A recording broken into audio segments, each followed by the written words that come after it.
అందరికీ నమస్కారం. శ్రీమాత్రే నమః. ఇతరులకు ఎక్కువ సహాయం చేసే వాళ్ళే ఒకరోజు ఎక్కువగా బాధపడతారు. కొంతమంది మనసు ఇలా ఉంటుంది, ఎవరైనా కష్టంలో ఉన్నారని తెలిసినా వాళ్ళని వదిలేయలేరు. చిన్నప్పటి నుంచి వినేది కూడా ఇదే, ఇతరులకు సహాయం చేస్తే అది ఎప్పుడో ఒకరోజు మనకు తిరిగి వస్తుందని. అందుకే వాళ్ళు అడిగినా అడగకపోయినా తమకు చేతనైనంత సహాయం చేస్తారు. శక్తికి మించి కూడా సహాయం చేస్తారు. అప్పటి వరకు బాగానే ఉంటుంది, కానీ ఒకరోజు వాళ్ళకే అవసరం వచ్చినప్పుడు ఒక ప్రశ్న మనసులో మెల్లిగా మొదలవుతుంది. నేను ఇంతమందికి చేశాను, ఇప్పుడు నాకు ఎందుకు ఎవరు కనిపించడం లేదు? అది బాధ కాదు, అది ఒక గందరగోళం.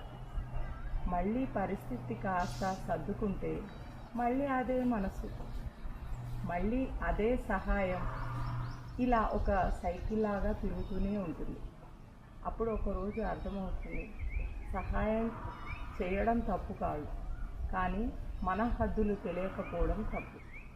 మనసు మంచిదే ఉండాలి, కానీ మనల్ని మనం కాపాడుకునే తెలివి కూడా ఉండాలి.